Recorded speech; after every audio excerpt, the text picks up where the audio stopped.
আসসালামু আলাইকুম। বাংলাদেশে যত মৌসুমি ফল আছে সবচেয়ে বেশি চাষ আবাদ হয় আম। ইহা পাকা এবং কাঁচা উভয় প্রকারের খাওয়া যায়।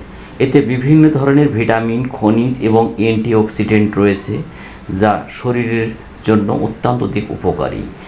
100 গ্রাম পাকা আমের মধ্যে 60 থেকে 70 কিলো ক্যালোরি শক্তি, 15 গ্রাম শর্করা, 13 থেকে 14 গ্রাম চিনি এবং 1.5 থেকে 2 গ্রাম আঁশ, 1 গ্রামের মতো প্রোটিন এবং হাফ গ্রামের মতো চর্বি থাকে। তবে উল্লেখযোগ্য হারে ভিটামিন সি যতটুকু থাকে দৈনিক চাহিদার প্রায় 50% মেটাইতে পারে। ভিটামিন এ থাকে যা চোখের জন্য উপকারী, এবং ভিটামিন ই যা রূপ সৌন্দর্যকে বাড়ায়, এবং কে রক্তপাত থেকে বাধা দেয়। পটাশিয়াম যাহা হৃদযন্ত্র এবং উচ্চ রক্তচাপ নিয়ন্ত্রণ করে। ফলেট থাকে যাহা কোষ বৃদ্ধি এবং রক্ত তৈরিতে সাহায্য করে।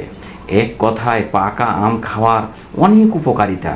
বিশেষ করে রোগ প্রতিরোধ ক্ষমতা বাড়ায়, চোখের স্বাস্থ্য ভালো রাখে, হজমে সাহায্য করে, ত্বক ও চুলের স্বাস্থ্য উন্নত করে। অ্যান্টিঅক্সিডেন্ট থাকে যাহা বুড়িয়ে যাওয়া থেকে রক্ষা করে।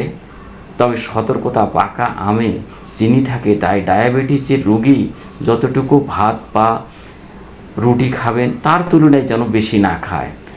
আপনারা নিয়মিত আম খাবেন এবং পুষ্টি নেবেন, সুস্বাস্থ্য থাকবে।